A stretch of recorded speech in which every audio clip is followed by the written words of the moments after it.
vamos a tratar de comprimir algunas cosas, igual está el material para que ustedes lo puedan revisar en detalle. El modelo extractivista minero tiene para su desarrollo ciertas condicionantes que no puede eludir, ¿ya? Y en este momento esto tiene que ver fundamentalmente con la energía y con el agua. La explotación minera en Chile no se expande más en este momento porque tiene esta restricción.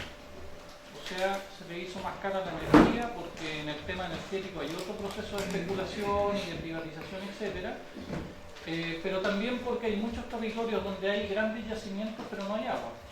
Entonces, eso ha paralizado también el precio, la baja de los precios y una serie de cosas, pero también estas son condicionantes y por eso les comentaba este desplazamiento hacia el sur.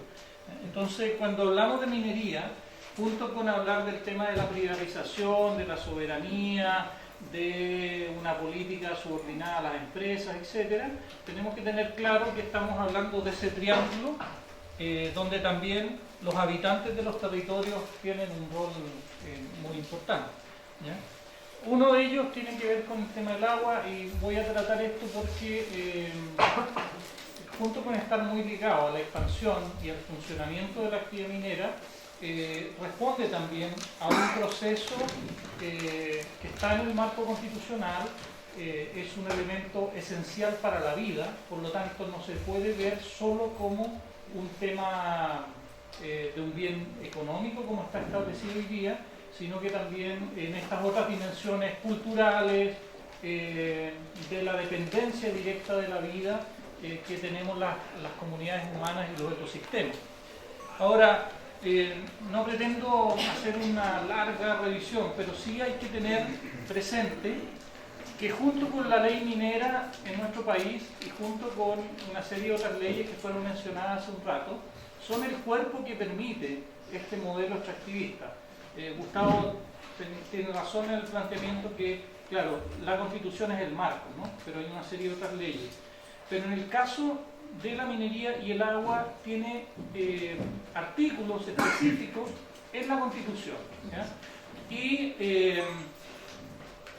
por ejemplo, el agua hoy día no está concebido como un bien nacional de uso público, ¿no? Pero sí está concebido como un bien nacional de uso público en el Código de Aguas. Pero a renglón seguido, que es un bien nacional de uso público, se define que también es un bien económico. ¿Y esto viene de dónde? Viene de la Constitución, ¿ya? El artículo 19, numeral 24 de la Constitución Política del Estado dice: los derechos de los particulares sobre las aguas, reconocidos o constituidos en conformidad a la ley, otorgarán a sus titulares la propiedad sobre ellos. ¿Ya? O sea, se dice, el agua es lo mismo que la minería, ¿no? Las minas son un bien nacional de uso público, pero el mecanismo por el cual se transfiere el uso es lo que se privatiza, ¿ya? Y se transforma en una mercancía y esto pasa a ser transable, además que tiene otras características, ¿no? Que son derechos de aprovechamiento, que se entregan de manera gratuita, a perpetuidad, y en este caso también pueden ser transables, arrendados, transferibles, heredados, etc., ¿no? O sea, son un bien inmueble. Y lo más importante en este caso, y que tiene que ver con cómo se gestiona esto, es la mercantilización, ¿ya? Aquí se establece el mercado como el principal instrumento de gestión del agua. Y por eso tenemos el desastre que tenemos, ¿ya? Se establecen una serie de otras condiciones que va a ser un poco más largo que revisarlos, como que se establecen dos tipos de derechos, consultivo, no consultivo, bueno, una serie de otras cosas, ¿no? Esto ha también significado procesos de concentración de la propiedad en los sectores económicos más poderosos. Esto ha significado que ya en democracia se haya privatizado las empresas sanitarias, por ejemplo, ¿ya? A través de otras leyes. Ha significado que el 90% del agua potable y el saneamiento están en empresas sanitarias privatizadas. El 80% de los derechos no consultivos, los derechos que tienen potencial hidroeléctrico, están en manos de 3 grupos económicos, 2 transnacionales y 1 nacional, el Colbún, y el 80% de esos derechos están en manos de Endesa, que es una transnacional hoy día italiana, porque Enel compró Endesa, ¿ya? Y por lo tanto esto tiene una serie de consecuencias, no solo la concentración de la propiedad, sino que también la transferencia de usos, ¿no?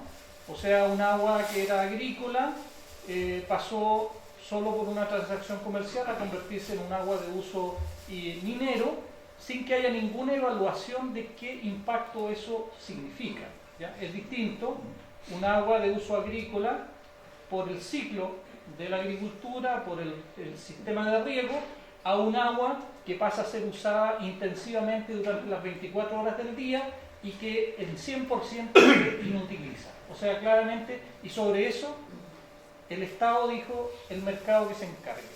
Y por lo tanto las actividades económicas más poderosas son las que han resuelto a su favor el tema, y donde la minería, por supuesto, la agroindustria, son las que están concentrando los mayores porcentajes de agua. Pero además se produce otros procesos que no están regulados, como la usurpación o apropiación del agua por parte de la industria forestal. Los pinos, a nadie le pide permiso cuánta agua y cómo absorben el agua, ¿ya? Los procesos de absorción del agua por el monocultivo, tanto agrícola como forestal, es un tema que ni siquiera se conversa. Son derechos para distintos usos, ¿no? El uso consultivo, no hay la obligación de devolver el agua al cauce del cual fue tomada. O sea, la agricultura, por ejemplo, el uso del agua para la agricultura es un derecho consultivo. ¿La puedo tomar? La puedo tomar, la puedo consumir, ¿ya? El no consultivo es el que puede usar una industria, la usa y tiene la obligación de devolverla al cauce, ¿ya? Por ejemplo, la minería usa derechos consultivos porque inutiliza completamente el agua. No hay devolución del agua a los cauces, ¿ya? Por eso ellos le compran el agua a la agricultura, ¿ya? Ahora, también acá se trató de establecer 2 mercados paralelos, ¿ya? Porque acá el tema se entrega al mercado, entonces sobre una misma agua se establecen 2 tipos de derechos, uno consultivo y otro de potencial hidroeléctrico. Y hoy día hay conflicto en algunas cuencas donde las empresas eléctricas han entrado en conflicto con las juntas de vigilancia de regantes por qué uso se prioriza. Porque estas grandes represas, junto con interrumpir los flujos naturales del agua, pueden regular los caudales de los ríos y por lo tanto pueden afectar los temas de riego, por ejemplo, ¿ya? Y se están produciendo ya, hace un tiempo, hay juicios en los tribunales para tratar de resolver eso, porque tradicionalmente el derecho que predomina es el derecho de la agricultura, pero eso, con el tema entregado al mercado,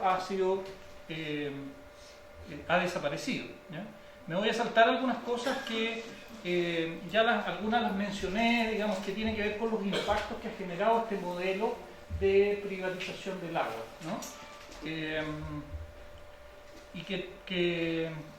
Bueno, hay mucha información. En el último tiempo se ha generado también bastante información y documentación sobre esto.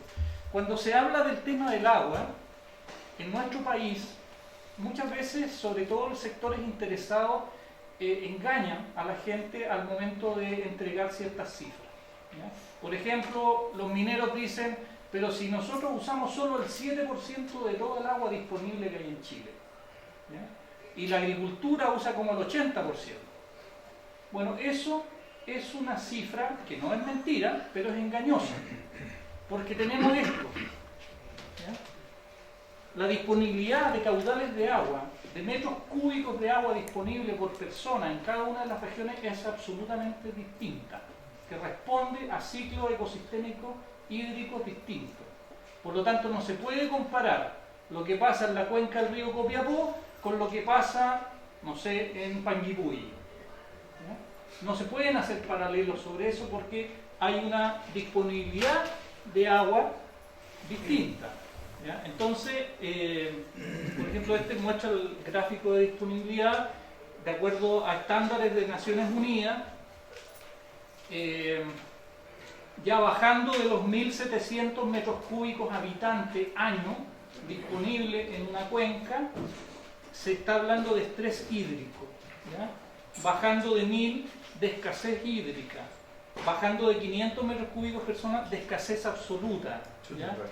Y resulta que, miren, la región metropolitana, esas son las disponibilidades. Y en algunas regiones el 60-70% del agua disponible está siendo usada por la minería. Y no solamente eso, sino que en algunos casos también por la pésima gestión que ha hecho el Estado, porque aquí no solamente un tema, no hay que echarle toda la culpa a la privatización, ¿ya? Sino que también ha habido en esto de transferirle al mercado, ¿ya?, el abandono de parte del Estado de una serie de cuestiones de gestión, de regulación, de resguardo del bien común que ha sido abandonada por el Estado. Entonces, aquí no se ve muy bien, pero este es otro dato que muestra la oferta y la demanda, ¿no? De la región metropolitana hacia el norte, todas las regiones, la demanda de agua es muy superior que la disponibilidad, que la oferta, ¿ya? Incluso en Antofagasta, ahí casi ni se nota la línea de disponibilidad de agua que hay, ¿ya? Este es de un anuario del Ministerio de Medio Ambiente. O sea, son... La población está concentrada mayoritariamente desde la región metropolitana hacia el sur. Claro, por eso el per cápita, en el caso de la región metropolitana, es muchísimo más bajo por la concentración de la población, ¿cierto? O sea, hay regiones donde... pero están también los... o sea, ese indicador está en relación a la población, claro. Entonces, en algunos casos, estamos en situaciones de emergencia prácticamente, ¿ya?, que ha sido agudizado a partir de la sequía, pero también de la escasez que se produce a propósito de las actividades extractivas. Esto también es la Dirección General de Agua y muestra desde el centro hasta el norte las cuencas que están con restricción, con prohibición o derechamente han sido declaradas agotadas, ¿ya? Y esto fundamentalmente se ha profundizado. Este es el Valle de Copiapó, por ejemplo, que está en rojo, donde se supone que no debiera extraerse, todo lo contrario, debiera dejar de extraerse, porque allí el río ya no tiene agua superficial, salvo para el aluvión, ¿ya? Y hace 10 años que el río Copiapó no lleva agua superficial y toda el agua de la agricultura, de la agroindustria, de la minería y del consumo humano son subterráneos. Esto ha generado que la mayoría de los sectores, de los 238 sectores hidrogeológicos desde la región metropolitana hacia el norte, 106 han sido declarados áreas de restricción y zonas de prohibición, ¿ya? Y este es un dato que es muy concreto porque son datos del mismo Estado, donde el Estado, la Dirección General de Agua, ha otorgado más derechos de agua de la cantidad de agua disponible, ¿ya? Y fíjense ustedes, en el caso del Valle de Copiapó, se han entregado 5 más cantidad de derechos de aprovechamiento de agua de la cantidad de agua disponible. En el caso de la cuenca de Calama, del río Loa, 6 veces más, 604%. O sea, si todos los que tienen derechos de agua hicieran ejercicio simultáneo de esos derechos de agua, esta situación sería mucho más catastrófica de lo que hoy día está ocurriendo. Las predicciones en el caso de Copiapó, los estudios de los empresarios agrícolas del gobierno, hablan de 3-4 años al ritmo de consumo que se está teniendo hoy día de disponibilidad de agua de los acuíferos. Y lo que se está haciendo al final es mucho más perjudicial en el largo plazo, porque se están perforando más pozos, se están profundizando los pozos y eso es entrar en un circuito ya de nuevo retorno en el tema hídrico. Ahora, esto en el caso de la minería, y por eso hay que llamar a la alarma de esta situación, porque las mismas predicciones que hacen los organismos mineros del Estado, por ejemplo, hablan de que hoy día, el año 2013, 2014, se estaban consumiendo 435 millones de metros cúbicos al año. Y las predicciones al año 2021, así 3, 4, 5 años más, son de duplicar el consumo de agua en la actividad minera, ¿ya? Esto significa que obviamente vamos a profundizar la crisis, mucha más agua que la disponibilidad. Esto afecta sobre todo a ciertas regiones mucho más vulnerables, como el caso de la región de Atacama, por la cantidad de inversiones que están proyectadas. 1/3 de las inversiones proyectadas en minería están dirigidas a la región de Atacama, Copiapó, Chañaral, Diego Almagro, Huasco, Carmen, etc. Y obviamente esto va a desembocar en una mayor situación de conflictividad socioambiental, puesto que se han superado ampliamente los límites ecosistémicos de los territorios. Es la misma cifra, estas son las mismas cifras que están proyectadas en consumo, que es prácticamente duplicar la cantidad de agua que está usando la minería de aquí al 2021. Estas son la distribución por región, cómo va a crecer el consumo si se llegaran a materializar las inversiones. Región de Antofagasta, región de Atacama, fundamentalmente el crecimiento es muy grande. El tema de los glaciares, que hoy día incluso hay un proyecto de ley a propósito del conflicto Pascualama. Este es un tema que adquiere relieve ya los últimos 10 años por lo menos, y que se ha transformado en un punto también de quiebre en la discusión con el sector minero, ¿no?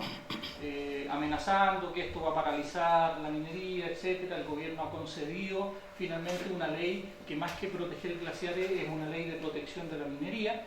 Lo concreto es que hay cuencas en el país que dependen de manera muy importante de los glaciares y que ya están siendo afectadas, como en el caso Codelco Andina, el caso Pascualama, el caso Teniente, que si bien es una mina subterránea, pero está afectando glaciares, el caso Cerro Casale, que está en la cabecera también del Valle de Copiapó, que es un proyecto que todavía no se inicia su construcción y que ya ha destruido glaciares por la exploración. No se ve muy bien, pero... y esto está siendo enfrentado, este escenario, con políticas bastante erráticas o lo que nosotros denominamos las falsas soluciones, ¿ya?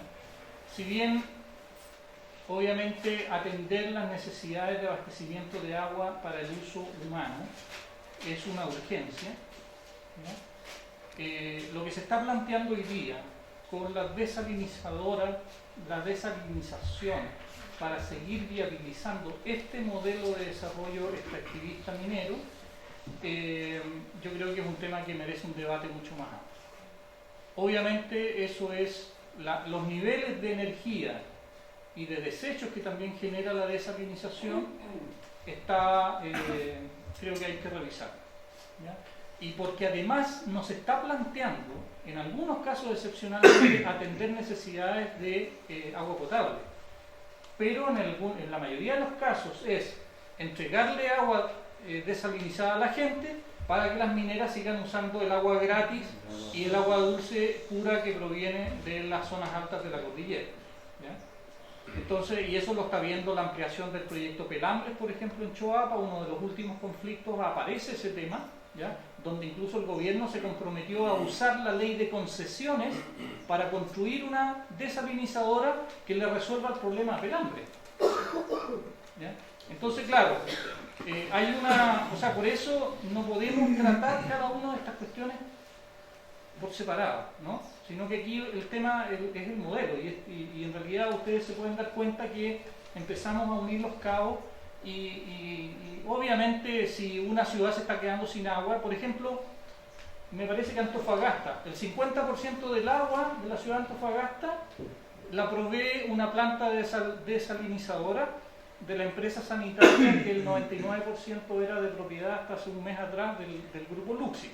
Mismo grupo Luxi que tiene 3 o 4 grandes yacimientos mineros que ocupa el agua de la cordillera para abastecer sus yacimientos de explotación minera, ¿ya? Y que ahora también están usando agua de mar y todo eso. Pero es un tema complejo y que evidencia, yo creo, fundamentalmente, evidencia la profundidad de la crisis que estamos viviendo. Yo creo que ese es el dato, digamos, podríamos decir, alentador dentro de este contexto, ¿no? O sea que todos estos temas nos muestran la profundidad de la crisis que se está viviendo. Y después de la desalinización, ¿qué? ¿Plantas de energía nuclear? Porque el tema hoy día no es solamente las partes del programa del gobierno de la presidenta Bachelet que no se van a ejecutar. El tema es el programa oculto que se viene desarrollando, o las leyes secretas, como decía alguien allá. Por ejemplo, en el programa de la presidenta Bachelet nada se decía de la energía nuclear. Y aparece hace 3 semanas una entrevista al doctor Zanelli, un destacado físico, que en el gobierno anterior la presidenta Bachelet le encargó hacer los estudios para el programa nuclear de Chile. Aparece informándonos que él ha seguido trabajando en el tema y que están a punto de evacuar un nuevo informe. Y la presidenta Bachelet nunca nos dijo que dentro de las alternativas energéticas seguía en desarrollo el programa nuclear. ¿Ya? Entonces, también tenemos que poner atención a eso, porque esta lógica de resolver la crisis del extractivismo y de la expansión minera con meterle más energía para tener desalinizadoras nos va a llevar no solo a energía más sucia, sino que a energía mucho más peligrosa como la energía nuclear, que podemos tener una clase especial sobre eso, pero bueno. Entonces nosotros estamos hablando de las falsas soluciones, ¿no? Y allí estamos hablando del tema de la desalinización, pero también el tema del bombardeo de nubes. Ya han habido conflictos en la zona norte de Chile porque la gente se queja de que también es una herramienta que se está usando a favor de las mineras y no para resolver los problemas de la gente. Se está planteando con el tratado minero traer agua de Argentina. Se está planteando una carretera hídrica, construir un tubo de 4 metros de diámetro, de 3.000 metros de extensión, que llevaría agua dulce de la desembocadura de los ríos del centro de Chile al norte, para la agricultura, dicen. Están preocupados por eso. El tema es que ¿quién tiene plata para financiar eso? La mina. ¿Ya? Nosotros nos reunimos con el francés que anda promoviendo ese tema. Con subsidio del Estado francés viene acá a promover este proyecto, pero ¿viene a qué? A seducir al Estado y a los dirigentes políticos de este país que esa es la salvación de la gente del norte de Chile y también de la minería, por supuesto. 4.000, 3.000 kilómetros de extensión de un tubo que iría por el mar de 4 metros de diámetro. Como si el agua se moviera sola, y a él no le interesa apropiarse del agua. Él lo que quiere es construir el tubo y cobrar por el metro cúbico de agua que va a trasladar por ese tubo. Los turistas de agua. No le interesa la energía que se hay que usar, ni... No. Bueno. El tema de la reforma constitucional del agua, que fue también planteada en el programa de la concertación, está olvidado.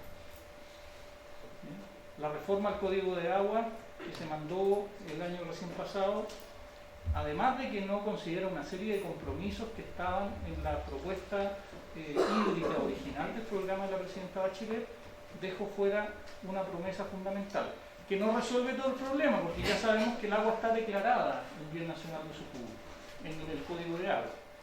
¿Ya? Si aquí el tema central es el tema del dominio, ¿no? Y el tema menos se está hablando del agua como un derecho humano, que es parte de un compromiso que el gobierno chileno también hizo en Naciones Unidas. El tema de las aguas del dinero. ¿Se acuerdan? No sé si lo vieron, la polémica que el ex ministro Insunza, que tuvo que renunciar porque tenía algunos negocios incompatibles con Bluxic, con Codelco, votó en contra de esta reforma. El agua del minero le interesa, es el agua que aflora en una explotación minera y que por el solo imperio de la ley pasa a ser propiedad de la minera.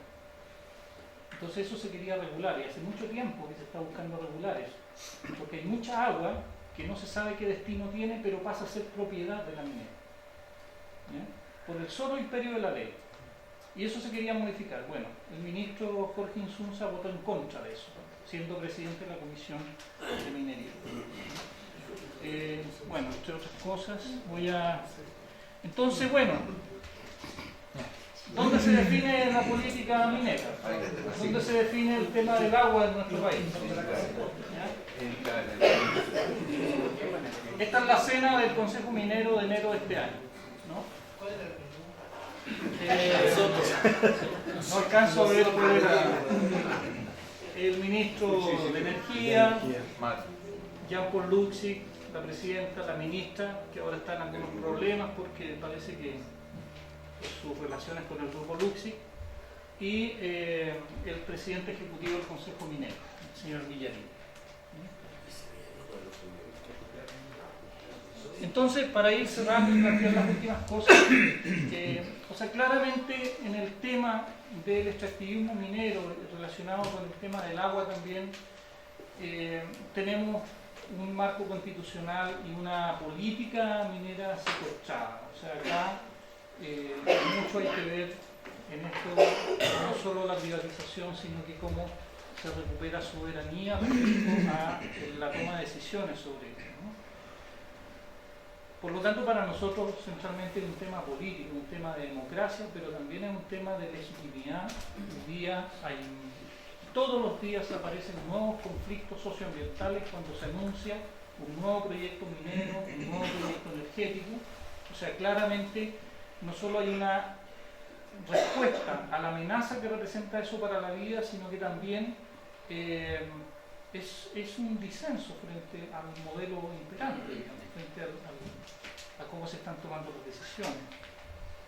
Y también hay que considerar que tenemos un proceso de expansión minera, no solo en Chile, sino que también en la región, que está vulnerando los derechos humanos. Son los componentes que están cruzando este modelo y que ratifica en gran medida las caracterizaciones que hicimos al comienzo, ¿no? Voy a saltarme esto. Quería mencionar esto para volver al tema de quién está tomando las decisiones respecto a la política en este país. ¿Se acuerdan de esto ustedes, no? Sí. ¿Qué es lo que representa ese lago? La contaminación en Chañaral. Lago haciendo ruta. Lago haciendo ruta. Bueno, este es el histórico baño que se dio al presidente Lagos para acallar las demandas históricas del pueblo Chañaral por la situación de contaminación que sufre y que se transforma en graves consecuencias a la salud para la gente, cáncer, etcétera, etcétera, y que ahora además fue castigada por los aluviones. Bueno, este mismo señor, que luego se dio una vuelta por algunos lados y le denominaban el Capitán Planeta, ¿cómo era? Bueno,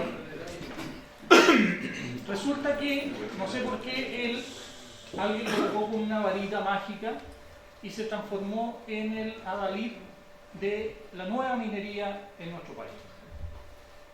Y durante un año estuvo trabajando en secreto con un grupo muy connotado de gente para diseñar una nueva propuesta de minería para Chile. Quiero recordarles a ustedes también que así como la energía nuclear, en el programa de la presidenta Bachelet nunca se habló de nueva política minera. Lo que se habló fue de hacer alguna reforma, que las concesiones, que no sé qué. Pero al final, que tiene que ver con el extractivismo y lo fáctico que pasa en este país, después de un año de trabajo, donde estaba Jean-Paul Luxic, donde estaba el ex ministro García, donde estaba Ricardo Lagos presidiendo, estaba el presidente de la Federación de Trabajadores del Cobre, un par de ONG por ahí medias perdidas que después se bajaron, emitieron un documento, una especie de acuerdo que perfila la nueva política minera de este país, que se llama Minería y Desarrollo Sostenible para Chile hacia una visión compartida. ¿Ya? Eso fue emitido en agosto del 2014, rápidamente fue tomado por el gobierno, por la Corfo, conformó un grupo más grande y emitió en diciembre otro documento, más compartido dicen ellos, que se llama Minería, una plataforma de futuro para Chile, y que consagra una especie de lema o consigna que es minería virtuosa, incluyente y sostenible. Y resulta que en términos fácticos se transforma en la nueva política minera de este país. En la cena minera que le mostraba hace un rato atrás, la presidenta Bachelet anuncia la creación de un consejo público-privado que pasaría a ser como una suerte de nuevo organismo que va a decidir la política minera de este país. Y si ustedes revisan los documentos se van a dar cuenta que aquí no hay nada de lo que algunos de ustedes me han planteado hace un rato en términos del tema de la industrialización o de cómo refinamos y no vendemos el concentrado. No. Todo ese tema salió del paradigma de algunos sectores de nuestro país. Acá lo que se está hablando es de innovación para hacer más eficiente la extracción.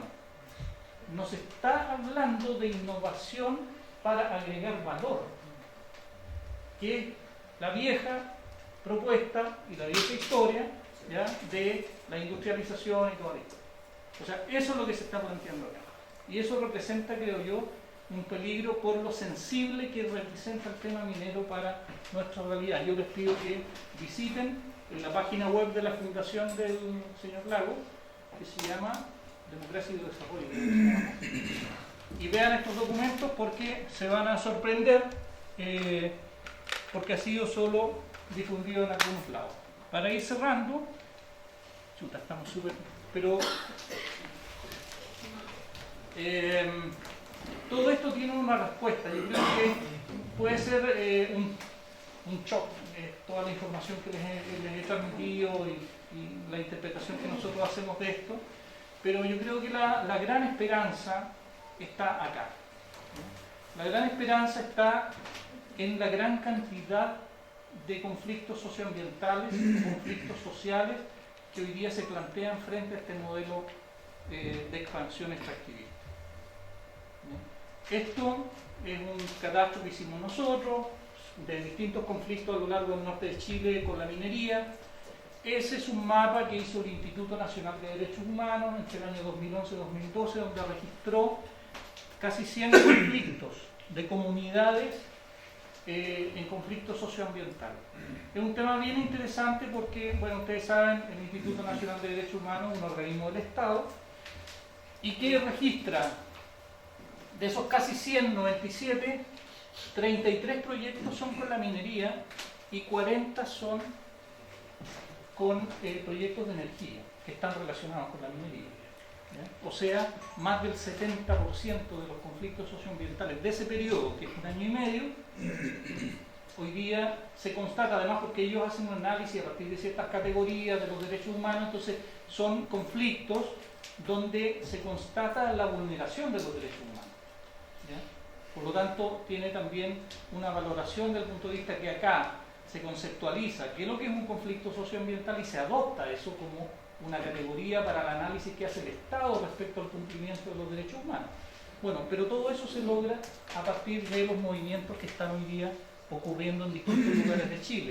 Otra organización hizo un mapa el año pasado que registró más de 50 conflictos donde el eje central de ese conflicto, la disputa central, es el agua, ¿ya?, a lo largo de todo Chile.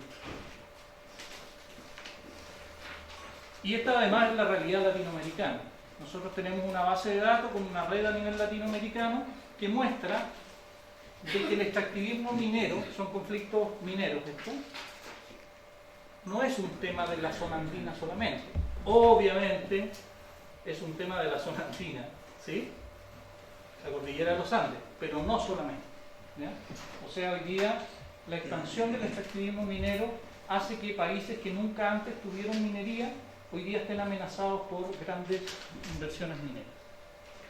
Eso en el caso de Chile ha dado pie a una articulación que ya tiene aproximadamente 3 años, de más de 100 organizaciones a lo largo de todo Chile que se han constituido en lo que se denomina el Movimiento Social por la Recuperación del Agua y la Vida, que entre otras cosas pone al centro el fin de la mercantilización y el lucro con el agua, la eliminación de los instrumentos privatizadores, el tema de la propiedad, las leyes para la vida, el tema de los glaciares, etc. Y el último año, en la última marcha del 22 de abril de este año, agregó, bueno, el año pasado ya se puso al centro el tema de la criminalización ligado a los conflictos por el agua, y este año también se agregó como parte de la plataforma de la Marcha Nacional por la Recuperación del Agua y la Vida, la Asamblea Constituyente, porque crecientemente estas temáticas se van entendiendo que hay soluciones que van a trascender al tema local, ¿sí? Me gustaría, para finalizar, quería haberles planteado otras cosas específicamente sobre el tema del agua y los desafíos en el tema del agua y la minería. Recuperar el agua como derecho humano y bien común, el tema del dominio, ojo con las falsas soluciones, nacionalizar las minas, pero poner límites. O sea, como les decía hace un rato, no queremos nacionalizar para hacer lo mismo que están haciendo las transnacionales, una política minera soberana y democrática, cambios mayores en la legislación del agua, pero que se hagan cargo en una legislación del ciclo hidrológico del Estado. O sea, acá hoy día tenemos la economía subordina todo. Lo que necesitamos es pasar a un estado donde los ciclos de la naturaleza, este tipo de cosas, sean los principalmente considerados por sobre la actividad económica. Respecto del tema constitucional y de algunas cosas que hasta ahora hemos ido reflexionando sobre el proceso constitucional, primero un par de cosas relativas a algunas prevenciones, ¿ya? Ojo con el extractivismo de Estado, ¿ya? Ojo con las falsas soluciones a la sobreexplotación y el haber sobrepasado los límites ecosistémicos de los territorios. El tema de las desaladoras, el tema de las tuberías, una serie de cosas que la manipulación genética para hacer que los pinos puedan crecer en zonas con menos agua o con menor temperatura, una serie de cosas que no sabemos finalmente hasta dónde nos van a llevar, ¿ya? Ojo con la economía verde y la mercantilización de la naturaleza. Hoy día se está planteando no solo la privatización y la mercantilización del producto material de la naturaleza, sino que también de ciertas funciones, ¿no? Y eso, en la última cumbre de Río +20 de Naciones Unidas, se pone la economía verde, que antes era una consigna de los partidos verdes, fue cooptada y se transformó la economía verde en la gran falsa solución, ¿ya? El mercado como el que resuelve la gestión del medio ambiente. Prevención. Consideraciones para el debate. Lo que ya les planteaba y que en cierta medida los otros países dieron respuesta dentro de sus marcos constitucionales o legislativos, ¿no?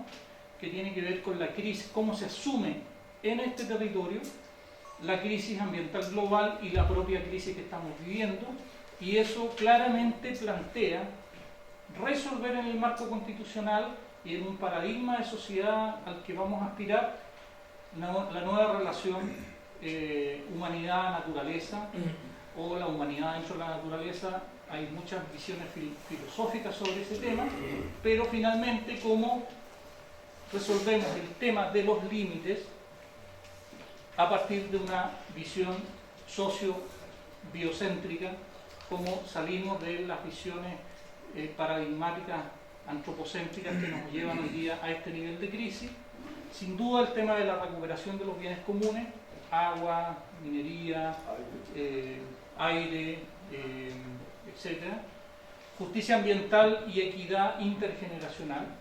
O sea, en estos marcos constitucionales también tienen que estar presentes los derechos de los que vienen. El tema de la soberanía, ¿no? Un tema que hoy día está tan entregado a las empresas transnacionales al mercado versus las soberanías que necesitamos resolver para este nuevo paradigma que en cierta medida debiera plasmarse en este marco constitucional. O sea, no el paradigma en sí mismo, pero sí los marcos que nos van a conducir hacia otro tipo de sociedad distinta, ¿no? Como por ejemplo el tema de la soberanía alimentaria, el tema territorial, el desafío de transformarse en un país federal o con mayores autonomías, el tema de la soberanía energética, los temas de responsabilidad ante la comunidad internacional, O sea, si bien somos un país muy pequeñito, con 17 millones de personas, pero también tenemos responsabilidad sobre lo que está pasando y allí, por ejemplo, hay ciertos principios y ciertos compromisos que están establecidos en tratados ambientales internacionales que no son la panacea, porque son generados en los mismos marcos institucionales de la comunidad internacional que conocemos, pero sí hay ciertos principios que están establecidos que podrían ser recogidos en un marco constitucional para ayudarnos a resolver esto, ¿ya? Por ejemplo, el principio precautorio, los principios de democracia y de acceso a la información ambiental, que es un principio consagrado en otras sociedades de manera específica, porque tiene que ver no con la información pública en general, sino que con la información ambiental que tiene relevancia y directa respecto de la calidad de vida o de las amenazas que tiene la salud de la población, ¿ya? Y por lo tanto se consagra de manera distinta. Bueno, hay varias otras cosas que se pueden decir ahí. El tema de reconocernos como un país plurinacional y pluricultural. Claramente aquí hay una infinita deuda con los pueblos indígenas, con los pueblos originarios de este territorio, dentro de las muchas que los programas de gobierno no han cumplido, y el tema de priorizar una integración regional latinoamericana. O sea, la posibilidad de salir de este modelo extractivista con las consecuencias que hemos caracterizado un poco acá, no salimos solos. O sea, claramente tiene que ser a partir de una integración en base a la colaboración, en base a la reciprocidad con los países vecinos. No salimos solos, no podemos romper las dependencias que hoy día nos impone el modelo de la globalización si no es a partir de una integración de esas características. Y creo que ese es un desafío muy importante porque necesitamos, hoy día nos ponen a competir. ¿Quién atrae las inversiones extranjeras para la minería, para explotación de cobre? Y nos podemos, con los peruanos, a competir, además del pisco sour y del suspiro limeño, a competir por quién atrae más inversiones en la minería. Y eso significa cada vez bajar más los estándares y las reglamentaciones laborales y cada vez bajar más las exigencias y los estándares en materia ambiental. ¿Ya? Y los rankings a nivel internacional nos valoran de acuerdo a cuántos miles de millones de dólares atrae Chile o cuánto.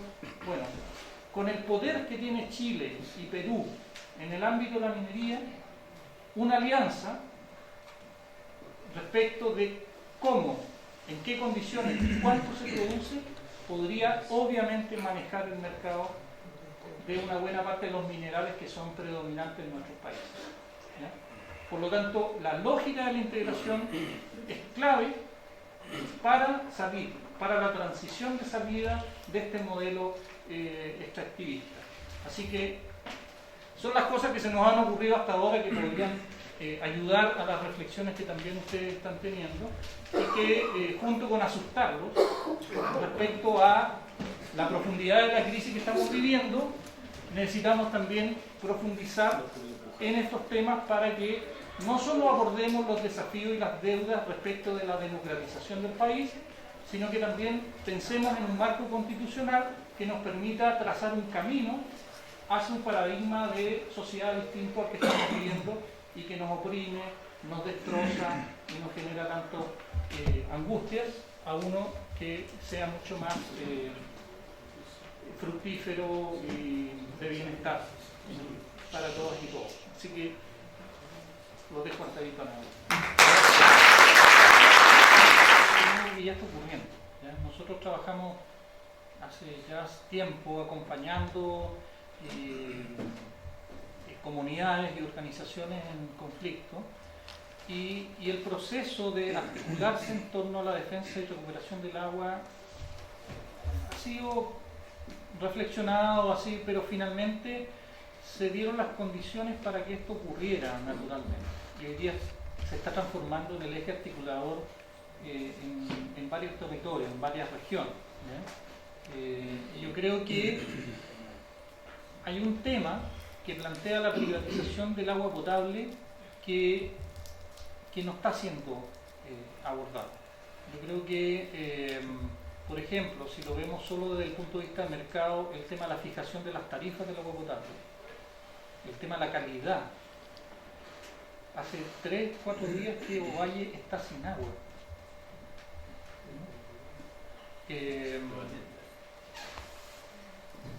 La fijación de la tarifa, como es una actividad monopólica, tiene ciertas reglas, pero esas reglas nunca consideraron la participación de los principales afectados.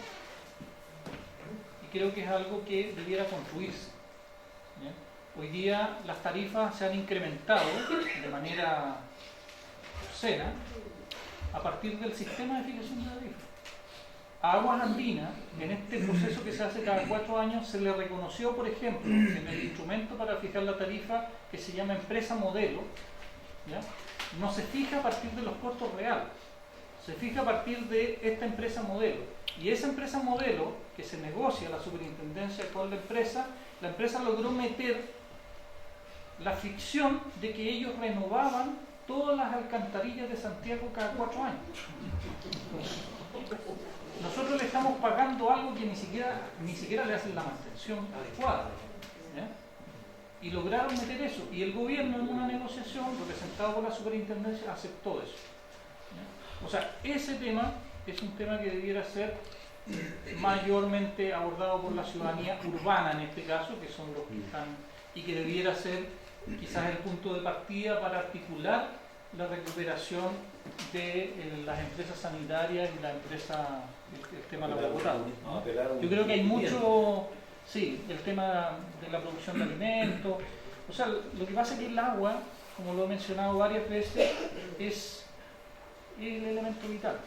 Es lo que hace la distinción, digamos, con otros elementos que pudieran ser reemplazables para nuestra calidad de vida o que a través de alguna tecnología podemos resolver. ¿Ya? El tema del agua, no. Entonces creo que tiene una potencia muy grande. El tema de el tema de la propiedad, el ordenamiento territorial, sin duda, muchos de los conflictos socioambientales o territoriales se producen por la localización de los proyectos, ¿no? O una parte de ellos importante. Otras tienen que ver con las características invasivas y de impacto que la actividad tiene, digamos, porque una mina está ahí y no hay alternativa, digamos, o tú la explotas ahí o te vas a hacer hoyo a otro lado, ¿ya? Pero claramente, por eso, entendiendo, porque acá teóricamente y políticamente los gobiernos distintos han dicho, no, si esto es lo más importante, que el manejo integrado de cuencas, que eran parte original del modelo de gestión ambiental del país. Bueno, pero claramente invade intereses de otros que tienen que ver con la propiedad, porque el argumento para decir que una ley de ordenamiento territorial fuera de las zonas urbanas afecta el interés de las empresas transnacionales. Ese es el punto, ¿ya? Y yo creo que es uno de los puntos centrales del proceso constituyente. Cambiar la lógica de la propiedad y cambiar la lógica de no de los derechos, porque son de las garantías constitucionales, ¿no? O sea, en esta Constitución no hay garantías para derechos colectivos, ¿no? O sea, ese es un tema central. El tema de la función social de la propiedad es un tema que lo dijo hasta el Papa, ¿no? O sea, no es un tema de la izquierda o de los marxistas, no, o sea, claramente es un tema eje. Y que en el caso de la apropiación, de la mercantilización y la privatización de la naturaleza es un tema central. Sobre todo observando que hay temáticas, como les decía hace un rato, que todavía no están en el mercado. Están inventando cómo las meten al mercado, cómo las transforman en mercancía, ¿ya? Que tiene que ver más con las funciones, ¿no? O sea, esto de... están hablando de la geoingeniería, de una cantidad de cosas que ya aprobaron una ley hace poco en Santiago, o en Chile en realidad, para cobrarnos por la gestión de las aguas lluvias. ¿Sabían ustedes, no? una ley que nos va a cobrar a todos dentro de la misma cuenta del agua para financiar y administrar las obras hidráulicas que van a evitar que algunas zonas de Santiago y de otras ciudades se inunden en invierno. Bueno, eso ya es una ley que se aprobó. Y en algún momento, y yo no sé si ya se adjudicó, se licitó, no sé cómo es la historia, ¿ya? Va a aparecer un ítem en nuestra cuenta del agua potable por el manejo del agua lluvia. Entonces, o sea, claramente la imaginación neoliberal a veces como que nos desborda, nos supera y tenemos que andarlo pillando de atrás, pero bueno, por lo menos nos vamos dando cuenta del tema. O sea, bueno, a nivel minero, Canadá, por ejemplo, es un estado minero, ¿ya? Y particularmente Quebec tiene legislación e institucionalidad muy parecida e incluso más avanzada que la chilena desde el punto de vista de la desregulación, ¿ya? A nivel del agua no nos gana nadie. Chile es el país con el agua más privatizada del mundo. La lleva. ¿Ya? Tanto en las fuentes como en todo el resto de los procesos. ¿Ya? Y respecto del tema de las demandas internacionales, en realidad cuando uno habla de convenios internacionales y esas cosas, no hay que equivocarse en términos que muchos de estos convenios que firman nuestros países son cuestiones de buena intención, ¿ya? Que luego se van transformando en derechos y depende de las luchas que demos en la sociedad y los pueblos de nuestros países. Cómo eso se incorpora en la política, pero no hay muchos espacios a nivel internacional salvo la Comisión Interamericana de Derechos Humanos, que tiene que ver con vulneración de los derechos humanos, y estos temas crecientemente se van incorporando.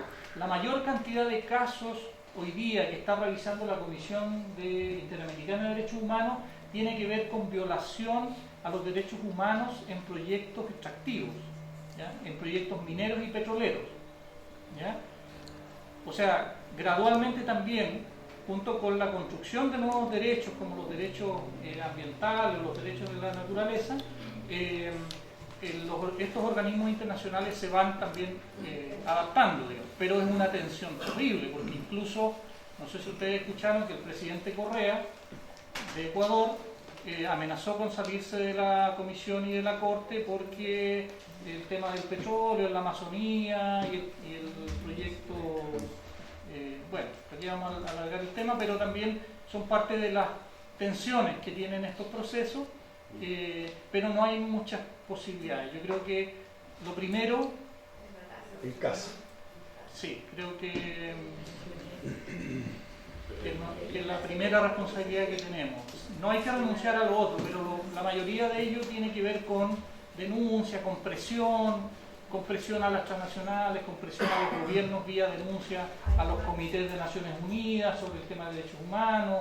Han llegado muchos casos, por ejemplo, el caso de los basurales en territorio mapuche en la región de la Araucanía.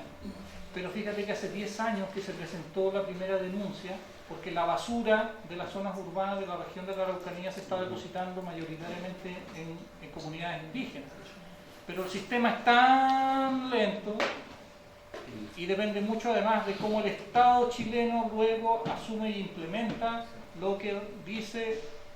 Entonces yo creo que el primer llamado es a que prioritariamente resolvamos los temas por este lado, por acá.